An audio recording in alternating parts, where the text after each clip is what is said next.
ഇത്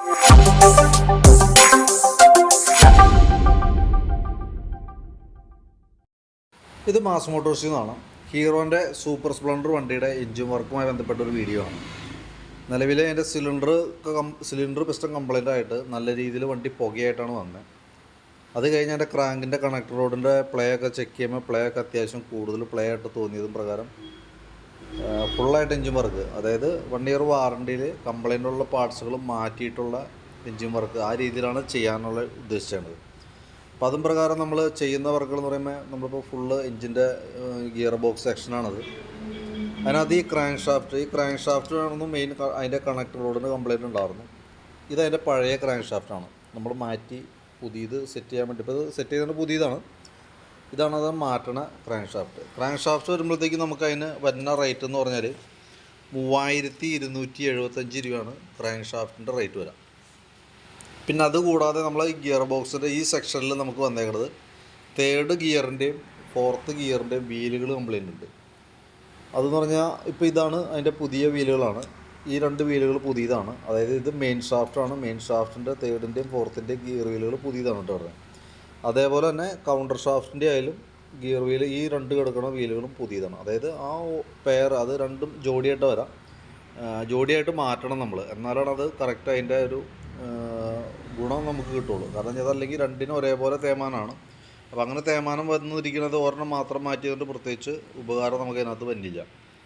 അപ്പോൾ അതിൻ്റെ ഗിയർ വീലുകളുടെ റേറ്റ് എന്നൊക്കെ പറയുമ്പോഴത്തേക്ക് നമുക്ക് ഇത് 3rd ഗിയറിൻ്റെ മെയിൻ ഷാഫ്റ്റും തന്നെ ഗിയർ വീലാണ്. 330 രൂപയാണ് നമുക്ക് അതിന് കോസ്റ്റ് വരാം. അതേപോലെ തന്നെ ഇത് മെയിൻ ഷാഫ്റ്റിൻ്റെ 4th ഗിയറിൻ്റെയാണ്. 385 രൂപയാണ് ഈ വീലിൻ്റെ റേറ്റ് വരാം കേട്ടോ. പിന്നെ അതേപോലെ വന്നത് അടുത്തത് C4 കൗണ്ടർ ഷാഫ്റ്റിൻ്റെ ഗിയർ വീലാണ്. 315 രൂപയാണ് നമുക്ക് അതിൻ്റെ കോസ്റ്റ് വരിക. സ്റ്റിക്കർ വന്നതിനാലാണ് കൃത്യമായിട്ട് നമുക്കൊന്നും മനസ്സിലാവാത്ത കേട്ടോ. പിന്നെ അതേപോലെ കൗണ്ടർ ഷാഫ്റ്റ് 3rd ഗിയർ 405 രൂപയാണ് റേറ്റ് വരിക. അപ്പോൾ അങ്ങനെ 4 വീലുകൾ നമ്മൾ ആ കൂട്ടത്തിൽക്കൂടെ ചേഞ്ച് ചെയ്തിട്ടുണ്ട്. അതിനേക്കാളും ഉപരി എന്ന് പറഞ്ഞാൽ നമുക്ക് അതിൻ്റെ ഗിയർ വീലുകൾ ചേഞ്ച് ചെയ്യണ കൂട്ടത്തിൽ തന്നെ അതിൻ്റെ ഉള്ളിലേക്ക് നോക്കിയറിയാം ബെയറിങ്, ഗിയർ ബോക്സിൻ്റെ ബെയറിങ്ങുകളാണ്. അതും ഓൾറെഡി കംപ്ലൈൻ്റ് ആണ്. അപ്പോൾ അത് കംപ്ലൈൻറ്റ് എന്ന് പറഞ്ഞാൽ നമ്മളത് ചെയ്യുമ്പോൾ ഇതേപോലെ ചെയ്യുമ്പോൾ ഗിയർ ബോക്സിൻ്റെ ബെയറിംഗ് എന്ന് പറഞ്ഞാൽ നമുക്ക് എഞ്ചിൻ്റെ ഉള്ളിൽ നിന്നാണ് അടിക്കാൻ പറ്റുള്ളൂ. അപ്പോൾ സ്വാഭാവികമായിട്ട് ഓരോ എഞ്ചിൻ വർക്കിനെ അഴിക്കുമ്പോഴും ആ ബെയറിങ്ങുകളൊക്കെ എപ്പോൾ വേണമെങ്കിലും കംപ്ലൈൻറ്റ് വരാവുന്ന ഒരു പാർട്ടാണ്. അപ്പോൾ അതുകൊണ്ട് നമ്മളത് റിസ്ക് എടുക്കാൻ നിൽക്കില്ല, കൂട്ടത്തിൽക്കൂടെ നമ്മളത് മാറ്റി വിടും. അതേപോലെ തന്നെയാണ് അതിൻ്റെ എഞ്ചിൻ്റെ ഈ കേസുമ്പോൾ വരുന്ന ഈ ബെയറിങ്ങുകളും നമുക്ക് പുതിയതാണ് നമ്മൾ സെറ്റ് ചെയ്ത് തരാം. പിന്നെ നമുക്ക് അതിൻ്റെ 3 ബോണ്ട് ഗ്യാസ്കറ്റ് ഗം ഉപയോഗിച്ചിട്ട് ഇനി ക്ലോസ് ചെയ്യണം. അടുത്ത് നമ്മൾ സെറ്റ് ചെയ്യണത് ക്ലച്ചിൻ്റെ ഭാഗമാണ്. ഇതിൻ്റെ മാറ്റിയേക്കണ ഗിയർ വീലുകൾ എന്ന് പറഞ്ഞാൽ ഇതാണ്. കൗണ്ടർ ഷാഫ്റ്റിൻ്റെ ആ 4 വീലുകളാണ് നമ്മൾ ചേഞ്ച് ചെയ്തിട്ടാണ് കേട്ടോ. ഇനിയിപ്പോൾ നമുക്ക് ക്ലച്ചാണ് ചെയ്യുക. അപ്പോൾ ക്ലച്ച് ഡിസ്കിൻ്റെ ഫിറ്റിങ്സാണ് ഇനി നമ്മൾ നോക്കണം കേട്ടോ. നമ്മൾ ക്ലച്ചിൻ്റെ ഭാഗം സെറ്റ് ചെയ്യാണ്. അതിനകത്ത് നമ്മൾ ഇപ്പോൾ ഗിയർ ബോക്സിൻ്റെ ബെയറിങ്ങിൻ്റെ കേസ് പറഞ്ഞിരുന്നല്ലോ. ഗിയർ ബോക്സിൻ്റെ ബെയറിങ്ങൾ ഈ സൈഡ് നമുക്ക് കാണാൻ പറ്റില്ലായിരുന്നു. കാരണം ഇപ്പോൾ ഈ സൈഡിൽ നിന്ന് നോക്കുമ്പോൾ കൃത്യമായിട്ട് അറിയാം ബെയറിങ്ങളൊക്കെ പുതിയത് സെറ്റ് ചെയ്തിട്ട് നമ്മൾ കയറ്റിയാണ്. അതേപോലെ തന്നെ ക്ലച്ച് ഔട്ടർ യൂണിറ്റ് സാധാരണ രീതിയിൽ ചില കേസിലൊക്കെ ക്ലച്ച് ഔട്ടർ യൂണിറ്റിൻ്റെ ഒരു മുഴക്ക സൗണ്ട് വരാറുണ്ട്. പ്രത്യക്ഷത്തിൽ ഇതിൻ്റെ പ്ലേ കാര്യങ്ങളൊന്നും നിലവിലിപ്പോൾ കാണുന്നില്ല. ഇത് നമുക്ക് സെറ്റ് ചെയ്ത് ഓടിക്കുമ്പോഴാണ് അങ്ങനെ എന്തെങ്കിലും പ്രോബ്ലം ഉണ്ടോ എന്നുള്ള കേസൊക്കെ അറിയാനായിട്ട് പറ്റുള്ളൂ. പിന്നെ അതിൻ്റെ കൂടെ നമ്മൾ അതിൻ്റെ ക്ലച്ച് ഡിസ്ക് മാറ്റുന്നുണ്ട്. ക്ലച്ച് ഡിസ്ക് എന്ന് പറയുമ്പോഴത്തേക്കും ക്ലച്ച് ഡിസ്കും പ്ലേറ്റും, ഇതാണ് അതിൻ്റെ പുതിയ ക്ലച്ച് ഡിസ്ക് വരുന്നത്, പ്ലേറ്റ് സെറ്റ്. ഇതേപോലെ പ്രഷർ പ്ലേറ്റും ക്ലച്ച് ഡിസ്കും കൂടിയാണ് നമ്മൾ ചേഞ്ച് ചെയ്യണത്. അപ്പോൾ ഇത് മാറ്റുന്നതിൻ്റെ കാരണം എന്താ വെച്ചാൽ തേയ്മാനം പല രീതിയിലായിരിക്കും വന്നിട്ടുണ്ടാവും. നമ്മളിപ്പോൾ അഴിച്ച് റീസെറ്റ് ചെയ്യുന്ന സമയത്ത് ഓൾറെഡി നമുക്ക് അതിൻ്റെ ഗിയർ വീലുകൾ പുതിയത് മാറ്റി നമ്മൾ ഇട്ടേക്കണതാണ്.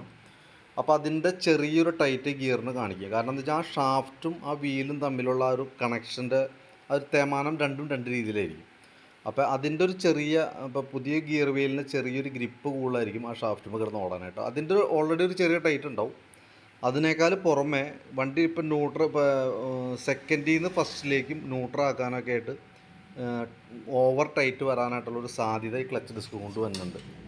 അതായത് ഇപ്പം നമ്മളിപ്പോൾ എല്ലാം സെറ്റ് ചെയ്തിട്ട് നമ്മൾ കയറ്റി സെറ്റ് ചെയ്യുന്ന സമയത്ത് ഈ പഴയ ക്ലച്ച് ഡിസ്കും പ്ലേറ്റും ഉപയോഗിക്കുമ്പോൾ അങ്ങനെ ഒരു പ്രോബ്ലം വരാൻ സാധ്യതയുണ്ട്. അത് പറയാൻ കാരണം എന്ന് വെച്ചാൽ അതിൻ്റെ ഈ സെൻറ്ററിൽ വന്ന ക്ലച്ച് ഡിസ്കുകൾ നോക്കുമ്പോൾ എല്ലാത്തിൻ്റെയും തേയ്മാനം ഒരേപോലെയല്ല. അപ്പോൾ അതുകൊണ്ടാണ് നമ്മൾ കൂട്ടത്തിലൂടെ നമ്മൾ അതുകൂടിയും ചേഞ്ച് ചെയ്തോളൂ. തന്നെയല്ല നമ്മൾ ഫുൾ എഞ്ചിൻ വർക്ക് എന്ന് പറയുമ്പോഴത്തേക്കും നമുക്ക് അത്യാവശ്യം മൂവ്മെൻറ്റും ഗ്രിപ്പും ഫ്രിക്ഷനും വന്ന എല്ലാ ഭാഗങ്ങളും നമ്മൾ കൂട്ടത്തിക്കടെ ചേഞ്ച് ചെയ്ത് പോകേണ്ട കാരണം എന്ന് വെച്ചാൽ നമ്മൾ മാക്സിമം നമ്മുടെ വണ്ടിക്ക് പരമാവധി ലൈഫ് കിട്ടുക എന്നുള്ളതാണ്, എൻജിൻ ലൈഫ് കിട്ടുക എന്നുള്ളതാണ് നമ്മുടെ ബേസിക്കായിട്ടുള്ള ആവശ്യം. അപ്പോൾ അതിന് വേണ്ടിയിട്ടാണ് നമ്മൾ ഈ രീതിയിൽ ക്ലിയർ ചെയ്ത് പോകുന്നത്. ഇപ്പം ഇനി ഓൾറെഡി നമ്മളിപ്പോൾ ക്ലച്ച് ഡിസ്ക് മാറ്റി നമ്മൾ റീസെറ്റ് ചെയ്യുന്നു, സെറ്റ് ചെയ്ത് കയറ്റുന്നു. അതിന് ശേഷമാണ് നമ്മൾ സിലിണ്ടർ പിസ്റ്റൺ ഭാഗങ്ങൾ നമ്മൾ ഫിക്സ് ചെയ്യണത്. അപ്പോൾ ക്ലച്ച് കംപ്ലീറ്റ് ചെയ്തതിന് ശേഷമാണ് നമ്മൾ ആ ഭാഗത്തേക്ക് വരാം. അപ്പോൾ ആ ഭാഗം കൂടി വരുമ്പോൾ ഞാൻ അതിൻ്റെ ഡീറ്റെയിൽസ് കൂടി ഈ വീഡിയോയുടെ കൂട്ടത്തിൽ തന്നെ ഓരോ സ്റ്റെപ്പ് ബൈ സ്റ്റെപ്പായിട്ട് നമുക്ക് കാണാനായിട്ട് പറ്റും, നമ്മൾ ചെയ്തു പോകുന്ന ഭാഗങ്ങളുടെയും ഇതിൻ്റേത്. പിന്നെ എന്ന് വെച്ചാൽ നമുക്ക് 1 ഇയർ ഗ്യാരണ്ടിയിലാണ് നമ്മൾ ചെയ്തു പോവുക. അതിന് നമ്മൾ കൃത്യമായിട്ട് ശ്രദ്ധിക്കേണ്ട കേസ് എന്ന് വെച്ചാൽ ഓയിൽ ചേഞ്ച് വിത്ത് സർവീസ് കൃത്യമായിട്ട് മെയിൻറ്റെയിൻ ചെയ്യുക എന്നുള്ളതാണ്. ഇപ്പോൾ തന്നെ നമ്മൾ നോക്കുമ്പോൾ ഇതിനകത്ത് 100% ഇതിൻ്റെ ക്ലീൻ ചെയ്താലും നമുക്ക് പരമാവധി കളറ് കിട്ടാത്തതിൻ്റെ ഒരു കാരണം. അപ്പോൾ ഇവിടെ നോക്കുമ്പോൾ തന്നെ അറിയാം നമുക്ക് ചെറിയൊരു കളർ ഷെയ്ഡൊക്കെ ഉണ്ട്. അത് നമ്മൾ എങ്ങനെ ക്ലീൻ ചെയ്തിട്ടും അത് കറക്റ്റ് ആവുന്നില്ല എന്നുള്ളതാണ് കേസ്. പിന്നെ അലുമിനിയം ആയതുകൊണ്ട് തന്നെ നമുക്ക് കെമിക്കൽ ട്രീറ്റ് ചെയ്തിട്ടൊന്നും ചെയ്യാം. ഇപ്പോൾ കെമിക്കലിൽ മുക്കിയെടുത്ത് കഴിഞ്ഞാൽ ഓക്കെയാണ്, പക്ഷേ അത് നമ്മൾക്ക് എൻജിൻ കേസിന് ലൈഫ് ലോങ്ങിലേക്ക് വരുമ്പോഴത്തേക്കും അതൊരു എന്താ പറയുക, ത്രെഡുകൾക്ക് കംപ്ലൈൻറ്റ്, ഓയിൽ ലീക്കേജ് വരാനൊക്കെയുള്ള സാധ്യത കൂടുതലായതുകൊണ്ടാണ് നമ്മൾ ആ രീതിയിൽ പ്യൂറായിട്ടുള്ള രീതിയിൽ സാധാരണ രീതിയിൽ ഡീസലൊക്കെ ഉപയോഗിച്ച് പരമാവധിയും കളയാവുന്ന ഭാഗങ്ങളൊക്കെ ക്ലീൻ ചെയ്തിട്ടാണ് നമ്മൾ സെറ്റ് ചെയ്യുന്നത്. ഇപ്പോൾ ഈ ഓയിൽ ചേഞ്ചൊക്കെ ചെയ്യാനായിട്ട് വൈകി പോകുമ്പോൾ സംഭവിക്കണം എന്ന് വെച്ചാൽ നമുക്ക് ഇതിൻ്റെ എല്ലാ ഭാഗത്തേക്കൂടെ ഓയിൽ സർക്കുലേഷൻ ഉള്ളതാണ്. ഓയിൽ ചേഞ്ചിൽ ഓയിൽ കറക്റ്റ് ടൈമിൽ മാറാണ്ട് വരുമ്പോൾ ആ ഓയിലിനകത്ത് വരുന്ന അഴുക്കാണെങ്കിൽ മൊത്തം പിടിച്ചിരിക്കുക. അപ്പോൾ അതുകൊണ്ടാണ് കൃത്യ ടൈമിൽ നമുക്ക് ഓയിൽ ചേഞ്ച് ചെയ്യണമെന്ന് പറഞ്ഞത്. അപ്പോൾ കറക്റ്റായിട്ട് ഓയിൽ ചേഞ്ച് ചെയ്ത് പോകുകയാണെന്നുണ്ടെങ്കിൽ ഇതേ രീതിയിൽ തന്നെയായിരിക്കും നമ്മൾ എത്ര നാൾ കഴിഞ്ഞ് അഴിച്ചാലും. ഓക്കെ, അപ്പോൾ ഞാൻ ക്ലച്ച് കൂടി സെറ്റ് ചെയ്തിട്ട് ബാക്കിയത്തെ സിലിണ്ടറിൻ്റെ ഭാഗം കൂടി സെറ്റ് ചെയ്യുമ്പോൾ അതിൻ്റെ ഡീറ്റെയിൽസ് കൂടി അപ്ഡേറ്റ് ചെയ്യും. ക്ലച്ച് സൈഡിൻ്റെ ഭാഗം നമ്മൾ സെറ്റിങ് കഴിഞ്ഞു. അതിന് ശേഷം നമ്മൾ അതിൻ്റെ സിലിണ്ടർ പിസ്റ്റൻ്റെ ഭാഗമാണ് ചെയ്യേണ്ടത്. സിലിണ്ടർ പിസ്റ്റൺ ഫിറ്റ് ചെയ്യാനുണ്ട്, ഹെഡിൻ്റെ ഭാഗം സെറ്റ് ചെയ്യാനുണ്ട്. പിന്നെ നമുക്ക് ഈ സൈഡിൽ വരുമ്പോൾ ക്യാം ചെയിനൊക്കെ മാറ്റി പുതിയത് സെറ്റ് ചെയ്യാനുണ്ട്. അപ്പോൾ നിലവിൽ അതിൻ്റെ സിലിണ്ടർ പിസ്റ്റൺ ഡാമേജ് നമ്മൾ കൃത്യമായിട്ട് കാണിച്ചു തന്നിരുന്നതാണ്. പിസ്റ്റൺ അതിൻ്റെ ഉള്ളിൽ സിലിണ്ടറിൻ്റെ ഉള്ളിൽ പിസ്റ്റൺ പിടിച്ചേർന്നതാണ്. അപ്പോൾ നമുക്ക് അതിൻ്റെ ഈ ഇതേപോലെ കിറ്റായിട്ടാണ് നമുക്ക് മാറ്റേണ്ടത്. സിലിണ്ടർ പിസ്റ്റൺ റിങ്സ് അടങ്ങുന്ന ഒരു കിറ്റായിട്ടാണ് വരാം. ഇത് നമുക്ക് അതിൻ്റെ പുതിയത് സെറ്റ് ചെയ്യാൻ വെച്ചാണ്. പുതിയ പിസ്റ്റണാണ്, പിസ്റ്റൺ സ്റ്റാൻഡേർഡ് പിസ്റ്റൺ പുതിയത്. അതിൻ്റെ പിന്ന്, ഗ്യാസ്കറ്റ് ഐറ്റംസ് അതൊക്കെയാണ് നമ്മളതിൻ്റെ കൂട്ടത്തികളെ സെറ്റ് ചെയ്യണ ഐറ്റംസ്. നമുക്ക് അതിനകത്ത് സിലിണ്ടർ കിറ്റിന് മാത്രം നമുക്ക് വരുന്ന കോസ്റ്റ് എന്ന് പറഞ്ഞാൽ ആ പ്രോഡക്റ്റിൻ്റെ വിലയാണ് 3000 രൂപ നമുക്ക് അതിന് മാത്രം വരുന്നുണ്ട്. ഇത് സിലിണ്ടർ കിറ്റ് മാത്രം.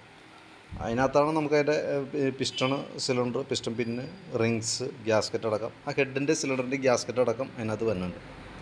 പിന്നെയുള്ളത് നമുക്ക് അതിൻ്റെ എൻജിൻ ഈ ഭാഗത്ത് വരുമ്പോഴത്തേക്കും ക്യാം ചെയിൻ എന്ന് പറയും. ക്യാം ചെയിൻ എന്ന് പറഞ്ഞാൽ ഇത് അത്യാവശ്യം പഴക്കത്തിലേക്ക് എത്തിയിട്ടുണ്ട്. നമുക്ക് അഴിക്കുമ്പോൾ കൂട്ടത്തിൽ മാറ്റുന്നുണ്ട്. ഇതാണ് അതിൻ്റെ പുതിയ മാറ്റുന്നത്.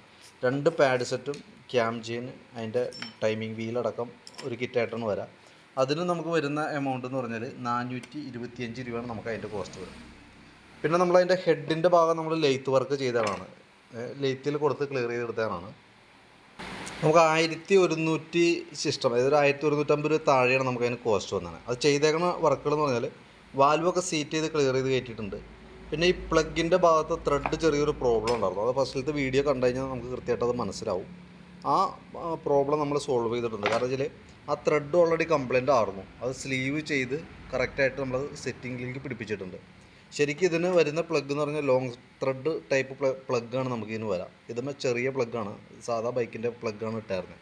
പഴയ 100cc ബൈക്കിൻ്റെ പ്ലഗ്ഗാണെന്ന് കിടന്നായിരുന്നത്. അപ്പോൾ അത്രയും ഭാഗത്തേക്ക് കരി കൂടുതലായിട്ട് കയറി ചെല്ലുകയും ആ ത്രെഡിൻ്റെ ഭാഗത്ത് കംപ്ലൈൻറ്റ് ഉള്ളത് കൊണ്ടായിരിക്കാം ഒരു പക്ഷേ ആ ചെറിയ പ്ലഗ് ഇട്ടതെന്ന് വേണം വിചാരിക്കാൻ. അതുകൊണ്ടാണ് നമുക്ക് പ്ലഗിൻ്റെ ആ ത്രെഡ് സ്ലീവ് ചെയ്യേണ്ടതായിട്ട് വന്നത്. പിന്നെ അത് കൂടാതെ കൊണ്ട് നമ്മളതിൻ്റെ ക്യാം ഷാഫ്റ്റിൻ്റെ സൈഡിൽ വരുന്ന 2 ബെയറിങ്ങൾ, ഇതാണ് ക്യാം ഷാഫ്റ്റ് യൂണിറ്റ്. നമ്മളിപ്പോൾ അത് സെറ്റ് ചെയ്തതാണ്, അസംബിൾ ചെയ്യാൻ വേണ്ടിയിട്ട് സെറ്റ് ചെയ്ത് വെച്ചതാണ്. അപ്പോൾ അതിൻ്റെ സൈഡിൽ വരുന്ന ബെയറിംഗ് എന്ന് പറഞ്ഞാൽ ഈ സൈഡിലൊരു വന്ന ബെയറിങ്ങാണത്, വലിയ ബെയറിങ്ങാണ്. അത് അത്യാവശ്യം പ്ലേ കാണിച്ചു തുടങ്ങിയായിരുന്നു. അതേപോലെ തന്നെ അപ്പുറത്തെ സൈഡിൽ അതിൻ്റെ നേരെ ഓപ്പോസിറ്റ് സൈഡിൽ ഇതേപോലെ ഒരു ചെറിയ ബെയറിങ് കൂടി വന്നിട്ടുണ്ട്. അപ്പോൾ അതും കൂടി നമ്മൾ കൂട്ടത്തിൽ മാറ്റുന്നുണ്ട്. അപ്പോൾ നിലവിൽ നമുക്ക് ഇനിയിപ്പോൾ സിലിണ്ടർ ഹെഡിൻ്റെ ഭാഗം കൂടി സെറ്റ് ചെയ്യാനുള്ളൂ. അതിന് ശേഷം ക്യാം ചെയിൻ കയറ്റി ഫ്ലൈ വീല് കാര്യങ്ങളൊക്കെ സെറ്റ് ചെയ്ത് കഴിഞ്ഞാൽ എൻജിൻ്റെ ഭാഗം ഫിറ്റിങ്സ് നമുക്ക് കഴിയും. പിന്നെ അതിനകത്ത് പിന്നെ അത്യാവശ്യം ഓയിൽ സീലൊക്കെ അടിക്കാനുണ്ട്, ഓയിൽ ഫില്ല് ചെയ്യാനുണ്ട്, വണ്ടി സ്റ്റാർട്ടിങ്ങിൽ ഇട്ടിട്ട് നമുക്ക് അതിൻ്റെ പെർഫോമൻസ് ചെക്ക് ചെയ്യേണ്ടതായിട്ടുണ്ട്, കാർബറേറ്റർ ക്ലീൻ ചെയ്യേണ്ടതായിട്ടൊക്കെ ഉണ്ട്. കാർബറേറ്ററൊക്കെ ക്ലീൻ ചെയ്യാനായിട്ട് നമ്മളെന്ന് പറഞ്ഞാൽ കാർബറേറ്റർ സാധാരണ രീതിയിൽ നമ്മൾ ക്ലീൻ ചെയ്താൽ അത് ഇതാവില്ല. അതിന് സെപ്പറേറ്റ് ക്ലീനർ വരുന്നുണ്ട്. ആ ക്ലീനർ ഉപയോഗിച്ച് മാക്സിമം അതിൻ്റെ ചെറിയ ഹോളുകളാണ് അതിൻ്റെ വരാം. അതെല്ലാം ക്ലീൻ ചെയ്ത് ആ ഭാഗമൊക്കെ പെർഫെക്റ്റായിട്ട് നമുക്കത് ക്ലീൻ ചെയ്തിടാനെങ്കിലുള്ള മെച്ചം എന്താണെന്ന് വെച്ചാൽ മാക്സിമം നമുക്ക് അതിൻ്റെ പെർഫോമൻസ്, മാക്സിമം ഫ്യൂവൽ എഫിഷ്യൻസി നമുക്ക് കിട്ടും. അത്യാവശ്യം മൈലേജ് നമുക്ക് അതിനകത്ത് എടുക്കാനായിട്ട് സാധിക്കും. നേരെ മറിച്ച് കാർബറേറ്ററിൻ്റേതായിട്ടുള്ള കംപ്ലയിൻറ്റിനോട് മൈലേജ് കുറഞ്ഞാൽ നമുക്ക് പ്രത്യേകിച്ച് പുറമേ നിന്നൊന്നും ചെയ്യാൻ പറ്റില്ല. നമുക്ക് എഞ്ചിൻ്റെ ഭാഗം നമ്മൾ കറക്റ്റായിട്ട് സെറ്റ് ചെയ്യുന്നു, കാർബറേറ്റർ നല്ല രീതിയിൽ ക്ലീൻ ചെയ്ത് ടാക്കോമീറ്റർ വെച്ച് ഉപയോഗിച്ച് നമ്മൾ കറക്റ്റ് ട്യൂണിങ്ങിൽ നിർത്തുന്നു. അതിനുശേഷം വേണ്ടി ഉപയോഗിക്കുക. മൈലേജിൽ എന്തെങ്കിലും വേരിയേഷൻസ് ഒക്കെ ഉണ്ടെങ്കിൽ ഫസ്റ്റിലത്തെ സർവീസിൽ, അതായത് ഫസ്റ്റിലത്തെ ഒരു മാസം അല്ലെങ്കിൽ 1000 കിലോമീറ്ററാണ് അതിൻ്റെ ഫസ്റ്റിലത്തെ oil filter cleaning, engine oil മാറ്റാനും ഫിൽറ്റർ ക്ലീനിങ്ങിനായിട്ട് ഫസ്റ്റിലത്തെ ഒരു മാസത്തിനുള്ളിലാണ് നമുക്ക് വരേണ്ടത്. ഒരു മാസം അല്ലെങ്കിൽ 1000 കിലോമീറ്ററാണ് അതിൻ്റെ പരിധി പറയണത്. അതിനകത്ത് വരുന്ന സമയത്ത് നമുക്ക് എന്ത് ചെയ്യാമെന്ന് വെച്ചാൽ, അപ്പോഴും നമ്മൾ ഇതേപോലെ തന്നെ എഞ്ചിൻ്റെ എല്ലാ ഭാഗങ്ങളും നമ്മൾ ചെക്ക്, വല്ല ഓയിൽ ലീക്കേജോ നമ്മൾ പഴിച്ചിട്ട് റീസെറ്റ് ചെയ്യുമ്പോൾ ഏതെങ്കിലും തരത്തിൽ ഓയിൽ ലീക്കേജോ ഇനി എന്തെങ്കിലും ശരിക്കും സ്വാഭാവികമായിട്ടും അതിൻ്റെ വാൽവ് ലൂസായിട്ട് ചെറിയൊരു അടിയൊക്കെ കാണിക്കാൻ സാധ്യതയുണ്ട്. കാര്യം നമ്മൾ കറക്റ്റ് മെഷർ ചെയ്തിട്ട് ഗേജ് വെച്ചിട്ടൊക്കെയാണ് ടൈറ്റ് ചെയ്യണേ. പക്ഷെ എന്നാൽ പോലും ചെറുതേ ഒരു ലൂസൊക്കെ വരാനായിട്ട് നമ്മൾ അഴിച്ച് റീസെറ്റ് ചെയ്യണ എഞ്ചിനായതുകൊണ്ട് ചെറിയൊരു ലൂസൊക്കെ വരാനുള്ള സാധ്യതയുണ്ട്. അങ്ങനെ ഉണ്ടെങ്കിൽ അത് ക്ലിയർ ചെയ്യാനും, അതേപോലെ തന്നെ കൂട്ടത്തിക്കടെ ഈ മൈലേജിൻ്റെ എന്തെങ്കിലും ഷോർട്ടേജോ അങ്ങനെ എന്തെങ്കിലും പ്രോബ്ലം ഉണ്ടെങ്കിൽ അത് കറക്റ്റ് ചെയ്യാനൊക്കെ വേണ്ടിയിട്ടാണ് ആദ്യത്തെ ഒരു മാസം അല്ലെങ്കിൽ 1000 കിലോമീറ്ററിനുള്ളിൽ നമ്മളെ സർവീസിൻ്റെ ഓയിൽ ഫിൽറ്റർ ക്ലീനിങ് എഞ്ചിൻ സർവീസാണ് മെയിനായിട്ട് ചെയ്യേണ്ടത്. അപ്പോൾ അതിൻ്റെ ഒരു പരിധി പറയണത് അതുകൊണ്ടാണ്. പിന്നെയുള്ളത് നമുക്കതിൻ്റെ ഇപ്പം നിലവിൽ ഇപ്പോൾ പിസ്റ്റൺ കംപ്ലൈൻ്റ് ആയതുകൊണ്ടൊക്കെ സിലിണ്ടറിൻ്റെ സിലിണ്ടർ ഹെഡിൻ്റെ ഭാഗത്തേക്കടെ, അതായത് ഇതിൻ്റെ ഉള്ളിലേക്കടെ സൈലൻസറിനകത്തേക്ക് കുറേ ഓയിൽ പോയിട്ടുണ്ട്. അത് മാക്സിമം നമുക്ക് പുറമേ നിന്ന് ചെയ്യാവുന്നൊരു പരിധിയുണ്ട്. അത് ശരിക്കും പറഞ്ഞാൽ അതിൻ്റെ സൈലൻസറിൻ്റെ ഉള്ളിൽ വരുന്ന കാത്തലിക് കൺവെർട്ടറിൻ്റെ ഉള്ളിൽ അടിഞ്ഞു കൂടുന്ന ഓയിൽ കത്തി തന്നെ പോകണം. അത് പരമാവധി നമ്മൾ ക്ലീൻ ചെയ്തിടാം. അപ്പോൾ സ്റ്റാർട്ട് ചെയ്തിട്ട് വണ്ടി ഉപയോഗിക്കുന്ന സമയത്ത് പുക കാണിക്കും. അപ്പോൾ അത് കാണുമ്പോൾ നമുക്ക് ടെൻഷൻ അടിക്കൊന്നും വേണ്ട, ഓൾറെഡി എഞ്ചിനിൽ നിന്ന് പുക വന്നില്ല. അപ്പോൾ അതുകൊണ്ട് സൈലൻസറിൻ്റെ ഉള്ളിലുള്ള ഓയിൽ കത്തി തീരണ വരെ പുകയുടെ പ്രസൻസ് ഉണ്ടാവും. അപ്പോൾ അത് അറിഞ്ഞു വയ്ക്കുക. കാരണം അത് കാണുമ്പോൾ നമുക്ക് തോന്നും ഓയിൽ കരിയുന്ന സ്മെല്ല് വരും, വീണ്ടും പ്രോബ്ലം ആണോ എന്നുള്ള ഡൗട്ട് വരരുത്. അപ്പോൾ അതിന് വേണ്ടിയിട്ടാണ് മുൻകൂട്ടി എൻ്റെ ഒരു ഐഡിയ തന്നത് കേട്ടോ. അപ്പോൾ ബാക്കിയത്തെ സിലിണ്ടർ ഹെഡിൻ്റെ ഭാഗം കൂടി സെറ്റ് ചെയ്ത് നമുക്ക് കംപ്ലീറ്റ് ആവും. അപ്പോൾ നാളെ വൈകിട്ടത്തേക്ക് നമുക്ക് ശനിയാഴ്ച വൈകിട്ടത്തേക്ക് വണ്ടി എടുക്കാവുന്ന രീതിയിലാണ് നമ്മൾ സെറ്റ് ചെയ്തുകൊണ്ടിരിക്കുന്നത്. അപ്പോൾ നാളെ രാവിലെയാണ്, ഇപ്പോൾ ചിലപ്പോൾ നൈറ്റാണ് സെറ്റ് ചെയ്തുകൊണ്ടിരിക്കുക. അപ്പോൾ നാളെ രാവിലെ വണ്ടി സ്റ്റാർട്ട് ചെയ്തതിന് ശേഷം നാളെ ഒരു ഉച്ചയ്ക്കുമ്പോഴായിട്ടൊക്കെ വർക്ക് കംപ്ലീറ്റ് ചെയ്തിട്ട് വണ്ടി സ്റ്റാർട്ട് ചെയ്യാം. ഇനിയിപ്പോൾ എഞ്ചിനകത്ത് കയറ്റി ബാക്കിയത്തെ കാര്യങ്ങളൊക്കെ ചെക്ക് ചെയ്തിട്ട് വണ്ടി സ്റ്റാർട്ട് ചെയ്തിട്ട് എൻ്റെ പെർഫോമൻസൊക്കെ ചെക്ക് ചെയ്തിട്ട് വൈകുന്നേരത്തേക്ക് വണ്ടി ഡെലിവറി ചെയ്യാവുന്ന രീതിയിലാണ് സെറ്റ് ചെയ്തുകൊണ്ടിരിക്കുന്നത്. ഓക്കെ. അപ്പോൾ നിലവിൽ നമ്മൾ ഇത്രയും പാർട്സുകളാണ് മെയിനായിട്ട് നമുക്ക് അതിൻ്റെ എഞ്ചിൻ വർക്കുമായി ബന്ധപ്പെട്ട് നമുക്ക് മാറ്റേണ്ടി വേണ്ട സാധനങ്ങൾ. അപ്പോൾ വീഡിയോ കൃത്യമായിട്ട് തുടക്കം തുടങ്ങി നോക്കി കഴിഞ്ഞാൽ ക്രാങ്ക് ഷാഫ്റ്റ് തുടങ്ങിയിട്ട് എല്ലാ ഭാഗങ്ങളും കൃത്യമായിട്ട് നമ്മളത് ചെയ്ത് വരുന്നുണ്ട്. ഏതൊക്കെ ഐറ്റംസാണ് ചെയ്തേക്കണേ, ഏതൊക്കെ ഐറ്റമാണ് മാറ്റേണ്ടത് കൃത്യമായിട്ട് നമ്മൾ എൻ്റെ വീഡിയോയിൽ പറയുന്നുണ്ട്. അപ്പോൾ അതിനകത്ത് കൃത്യമായിട്ട് നമുക്ക് മനസ്സിലാവും നമുക്ക് ഏതൊക്കെ രീതിയിലാണ് ചെയ്തേക്കണേ, ഏതൊക്കെ പാർട്സുകളാണ് മാറ്റിയേക്കണേ എന്നൊക്കെ കൃത്യമായിട്ട് നമുക്ക് വീഡിയോ യൂട്യൂബിലുള്ളത് കൊണ്ട് തന്നെ നമ്മൾ ആ യൂട്യൂബിനകത്ത് ജസ്റ്റ് അതിൻ്റെ ഒരു ഡൗൺലോഡ് ബട്ടൺ അമർത്തിയിട്ട് കഴിഞ്ഞാൽ നമ്മുടെ വീഡിയോസ് അതിനകത്ത് കിടന്നോളും.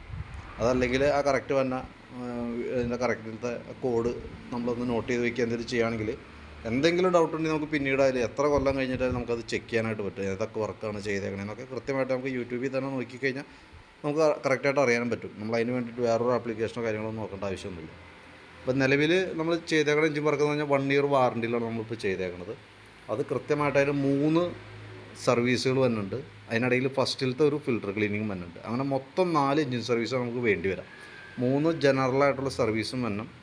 ആദ്യത്തെ ഒരു മാസം കഴിയുമ്പോൾ അല്ലെങ്കിൽ 1000 കിലോമീറ്റർ അതിൻ്റെ ഉള്ളിൽ എഞ്ചിൻ ഓയിൽ ഫിൽറ്റർ ക്ലീനിങ് തുടങ്ങിയിട്ടുള്ള ബാക്കിത്തെ ഫർദർ ചെക്കപ്പിന് വേണ്ടിയിട്ടുള്ള സർവീസാണ് ഫസ്റ്റിലത്തെ ഒരു മാസത്തിനുള്ളിൽ. അതും നിർബന്ധമായിട്ട് ചെയ്യണം. അത് വാറണ്ടി പീരീഡിലുള്ളതാണ്. അപ്പോൾ അത് കറക്റ്റായിട്ട് ചെയ്തിട്ടുണ്ടെങ്കിൽ മാത്രമാണ് നമുക്ക് എന്തെങ്കിലും കാരണവശാൽ വാറണ്ടി ക്ലെയിം വന്നാൽ നമുക്കത് ചെയ്യാനായിട്ട് സാധിക്കും. ഓക്കെ.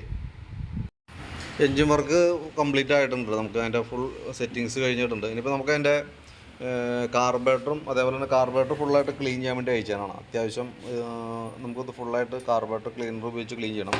അതേപോലെ തന്നെ എയർ ഫിൽറ്ററും ഈ പറഞ്ഞ പേപ്പർ ഫിൽറ്റർ നമുക്ക് വരാം. അതും മാറേണ്ട ഒരു ടൈം കഴിഞ്ഞിട്ടുണ്ട്. കാരണം വെച്ചാൽ ഇത് ശരിക്കും പറഞ്ഞാൽ കമ്പനി ഫിൽറ്ററൊന്നുമല്ല, ഒരു കുറഞ്ഞ ബ്രാൻഡാണ്.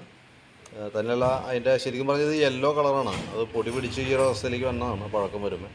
അപ്പോൾ അതും കൂടി നമുക്ക് കൂട്ടത്തിൽ മാറ്റുന്നുണ്ട്. പിന്നെ നമുക്ക് അതിൻ്റെ ഫുൾ നമ്മൾ വാറണ്ടിയുടെ ഡീറ്റെയിൽസൊക്കെ പറഞ്ഞിട്ടുണ്ടായിരുന്നു. 1 ഇയർ വാറണ്ടിയിൽ നമ്മൾ ചെയ്യേണ്ട വർക്കിൻ്റെയൊക്കെ ഒരു ഡീറ്റെയിൽസ്. അപ്പോൾ അതിൻ്റെ ഡീറ്റെയിൽ ആയിട്ടുള്ള അതിൻ്റെ ഒരു ഇൻഫർമേഷൻ ഞാൻ അതിൻ്റെ ഡിസ്ക്രിപ്ഷനിലേക്ക് ഇടുന്നുണ്ട്. അപ്പോൾ അതിനകത്ത് നോക്കുമ്പോൾ ഡിസ്ക്രിപ്ഷൻ വായിച്ച് കഴിഞ്ഞാൽ കറക്റ്റായിട്ട് അറിയാം നമുക്കത് എങ്ങനെയാണ് ചെയ്യേണ്ടത്, എന്താ ചെയ്യേണ്ടത് എന്നുള്ളതൊക്കെ. പിന്നെ നമുക്കത് എഞ്ചിൻ വർക്ക് കൂടാതെ കൊണ്ട് കുറച്ച് ഇതുകൂടി നമുക്ക് ചെയ്യേണ്ടതായിട്ടുണ്ട്. ഈ ഫ്രണ്ട് ബ്രേക്കിൻ്റെ കേബിളൊക്കെ ഔട്ടർ വലിച്ചിരിക്കുന്നുണ്ട്, ലൈനർ തീർന്നതാണ്. അപ്പോൾ അതൊന്ന് അഴിച്ച് ക്ലിയർ ചെയ്യാം. പിന്നെ റിമ്മിൻ്റെ കേസ് പറഞ്ഞിട്ടുണ്ടായിരുന്നു.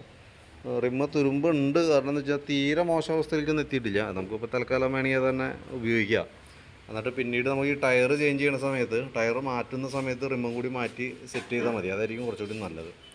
കാരണം എന്താ വെച്ചാൽ ഇപ്പോൾ മാറ്റണമെന്നില്ല, തീരെ മോശാവസ്ഥയിലേക്ക് പോയിട്ടില്ല. തുരുമ്പുണ്ടാവും ഉള്ളിൽ, എന്നാലും നമുക്കിപ്പോൾ ഓടാം, കുഴപ്പമൊന്നുമില്ല.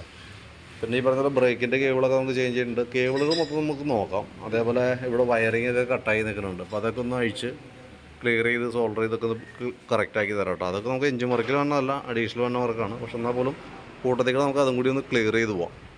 പിന്നെ ഒന്ന് ഈ ടാങ്ക് സാധനങ്ങളൊക്കെ ഒന്ന് അഴിച്ചിട്ടൊന്ന് വാട്ടർ സർവീസ് ചെയ്യാം. കാരണം ഇവിടെയൊക്കെ തുരുമ്പ് കാര്യങ്ങളൊക്കെ ഉണ്ട്. അത് നമുക്ക് വാഷിങ് കഴിഞ്ഞ് നമ്മൾ കൃത്യമായിട്ട് അറിയാൻ പറ്റുള്ളൂ. അപ്പോൾ അതും കൂടി നമ്മളൊന്ന് ക്ലിയർ ചെയ്തിട്ട് പെയിൻറ്റൊക്കെ ഒന്ന് ടച്ച് ചെയ്ത് തരാം. സീറ്റ് ഇവിടെ ബോൾട്ട് ചെയ്ത് പിടിപ്പിക്കുന്ന ഭാഗത്തെ ബോൾട്ടൊക്കെ ഒടിഞ്ഞ് തുരുമ്പൊക്കെ ഇട്ടിരിക്കുന്നതാണ്. അപ്പോൾ അതൊക്കെ ഒന്ന് ക്ലിയർ ചെയ്യാം നമുക്ക്. അപ്പോൾ എന്തെങ്കിലും അഴിക്കുമ്പോൾ ആ ഭാഗമൊക്കെ ഒന്ന് കറക്റ്റ് ചെയ്ത് പോയേക്കാം. ഓക്കെ. അപ്പോൾ ഈ ടാങ്ക് സീറ്റൊക്കെ ഒന്ന് അഴിച്ചതിന് ശേഷം ഫുള്ളായിട്ടൊന്ന് വാട്ടർ സർവീസൊക്കെ ചെയ്ത് പെയിൻറ്റൊക്കെ ടച്ച് ചെയ്ത് എടുക്കുക. വണ്ടി അപ്പോൾ ശനിയാഴ്ച ഇന്ന് തരാമെന്ന് വെച്ചുകൊണ്ടിരുന്നത്. അപ്പോൾ അതൊക്കെ വരുമ്പോൾ നമുക്ക് അല്പം താമസം വരും, തിങ്കളാഴ്ചയ്ക്ക് ആവുള്ളൂ. എന്നാലും മാക്സിമം നമുക്ക് ട്രൈ ചെയ്യാം. പറ്റുമെന്നുണ്ടെങ്കിൽ ഞാൻ ക്ലോസ് ചെയ്ത് തരാൻ പറ്റുമെന്നുണ്ടെങ്കിൽ ആ രീതിയിൽ ചെയ്യാൻ നോക്കാം. ഇനി ബൈ ചാൻസ് എന്തെങ്കിലും ഡിലേ വരാണെന്നുണ്ടെങ്കിൽ നമുക്ക് തിങ്കളാഴ്ചയ്ക്ക് എടുക്കാവുന്ന രീതിയിലേക്ക് ചെയ്യാം. നമ്മുടെ ഭാഗ്യത്തെ വർക്ക് തീരും. ഈ പറഞ്ഞ രീതിയിലുള്ള വാഷിങ്ങും പെയിൻറ്റിങ്ങിൻ്റെ പെയിൻറ്റ് ടച്ചിങ് ഒക്കെ ഉണ്ടെങ്കിൽ തിങ്കളാഴ്ചയ്ക്കാണ് തീരാൻ സാധ്യതയുള്ളൂ. എന്തായാലും നോക്കിയിട്ട് അതനുസരിച്ച് പറയാം എന്തായാലും കേട്ടോ.